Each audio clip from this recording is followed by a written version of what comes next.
Let's move on to this. The South African Civil Aviation Authority says as long as it does not have guarantees from Comair, it won't allow the airline to operate. Thousands of passengers have been left stranded after Comair was grounded indefinitely yesterday. The authority says the airline has not adequately addressed safety issues. The suspension has affected passengers of low-cost airline Kulula and British Airways. Comair says it is unable to say when it will start flying again. Now, of course, let's stay with this particular story and discuss this with aviation expert Desmond Latham. Let's look, of course, at this, Desmond, one of the things that we've seen over the weekend is that this was meant to be a 24-hour suspension. Now it's indefinite. Should we be reading too much into this? No, I think it's just part of safety. If you look at the last few weeks and Comair's activity, it's been quite clear that there's an issue. And the thing that is paramount in aviation is safety.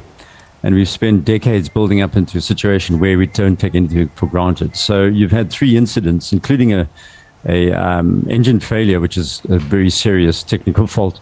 And so it's time to have a good look at what's going on with Comair and particularly their maintenance processes. So I think it's not an idle thing that's taking place at the moment, even though people were caught out at the weekend and so on. You want to live. And if there's some problem, and there are signs of this with 3 incidents, then we have to deal with it.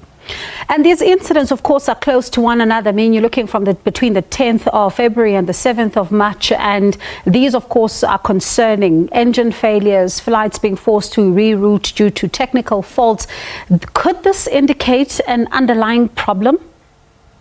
Yes, it does. And that's the point about the fact that the safety is paramount. So in aviation circles, most incidents that become accidents are a number of factors that take place simultaneously that lead to an accident, unfortunately. So you're probably aware of this, but I mean, the point is that when 1, 2, or 3 things take place that are wrong, or there's errors strewn on an airline, it normally leads to significant effect at the end of the 2 or 3 problems. So when you have those incidents packed together in the space of time that we're talking about here, then it's indicative that there's an underlying problem. It's not normal for an airline to have an engine mechanical issue, then to have an engine failure, then to have the undercarriage not retracting. It's just highly unusual. So taking action by asking the airline to have a closer look at its service scheduling and its maintenance logs, and to ensure safety is of course what we have to do immediately.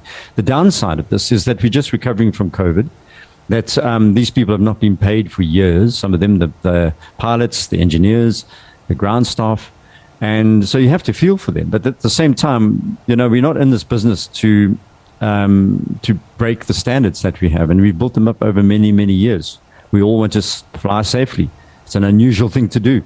And when things go wrong, we're talking about 150, 160, 200, 300 people packed together that can die. So it's not like a car crash. It's a catastrophe. So we'd rather avoid that. Thank you very much. And listening to what you're saying then, some people have questioned the decision by the CAA, some, really raising some questions around the fact that why are you acting now and all of that. We've seen some questionable behavior from some other airlines in the past. So when I'm listening to what you're saying is that those that are calling into question this move by the Civil Aviation Authority really have no leg to stand on, because safety standards must be adhered to at all times, especially when you look at the fact that it says that there are some deficiencies in the implementation of the safety management system at Comair. There's a correlation, but that does make it a fact. So, for example, there has been an issue at the CAA with regard to its own safety standard. We had a crash of its own calibration airplane in 2020, for example. And the report found that investigators pointed out that the crew training was faulty and that the aircraft had a number of technical issues. So the CAA itself has had an issue. But by saying that doesn't mean that Comair doesn't have an issue at the same time. And also what has been happening amongst pilot circles is pointing out that Comair is a competitor to SAA. And so SAA laid on a few planes quite quickly once Comair had an issue at the weekend. And then were naturally fingers pointed saying, well, the state-owned entity and the state-owned airline are working together. CAA is working together with SAA, which I think is really a mature debate, because the bottom line is if there was no problem at Comair, this wouldn't be happening, would it? So unfortunately, for those people who believe that, there's not much we can do about it. But the bottom line is that that may be true in terms of the SAA's own issues it's had with reflying again. Recency is a big issue in aviation circles. If you don't fly monthly at a certain number of hours, you become non-proficient. And so being not flying for a year or two, all the pilots that have got to get back on air, all the maintenance crews get back to normal, to servicing these planes at a higher rate and so on. This takes time to elevate and escalate. So there are all those things going on at the same time. But we still got to stick to the main point, which is that 3 incidents in a few weeks is not normal. And one of the things that we look at a time like this, I mean, you've spoken about the impact this is having on the staff itself, but at the same time, consumers themselves, the passengers, are now having to pay more because the competition is now deciding to take the chance and increase the prices. Yes. Demand has gone up since COVID has gone down. And at the same time, we did have 2 extra airlines coming on board, whereas previously we had Comair and Flysafair and so on flying continuously in Airlink. Now we have 2 more. At the same time as the number of people are flying, the passengers have increased and so on. So, yes, the costs will go up at least 30%. And it's a natural progression there where supply and demand takes place.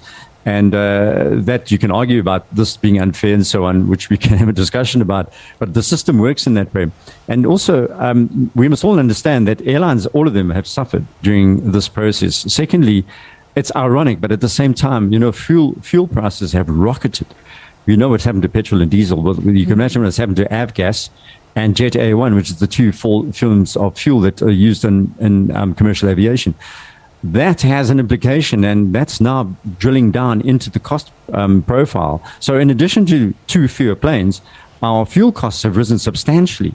And that's the biggest price, the biggest cost that commercial airlines have is fuel. So we kind of caught here a little bit, I'm afraid. And as the fuel prices, of course, right now, as we speak, we might see another increase. So definitely this is, as you say, going to hit more on the pockets of the consumers. Yeah, in Africa, we've got so used to flying aviation. Our infrastructure's not as good as some other continents. So what we do is we rely on aviation, business and government and so on. We're very used to taking flights across the continent. And now at the same time as the emergence from COVID and the need for SADC to reinforce its relationships and so on, we have these implications for what's happening in the world in Ukraine and Russia.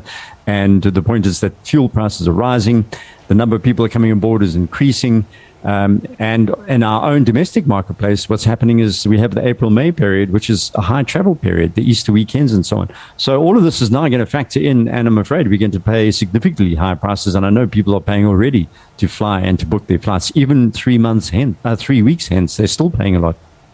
So, Desmond, how then do you see this playing out between Comair and CAA? What would you say it will take for this, this issue to finally, be resolved? Because Comair is looking to see itself flying again. At the same time, the Civil Aviation Authority has got all these concerns that also need to be addressed. The Civil Aviation Authority is aware of the pressure that we're talking about here in terms of us as passengers. And if the more planes that fly, the more passengers that fly, the more money the CAA makes. So you can see that it's in the interest to certify this airline going forward, whatever the competition with SAA and so on is, put that on the one side. I'm an eternal optimist. So I think, and given Comair, Comair started in 1946 as a operation, they're still going, even with the business rescue process that they're recovering from. So I'm not discounting the fact that Comair will get its ducks in a row and go back to the CAA quite quickly, and they'll be flying, I hope, within a couple of weeks. Okay, Desmond, thank you so much for your time. I appreciate that. That was Desmond Latham, an aviation expert.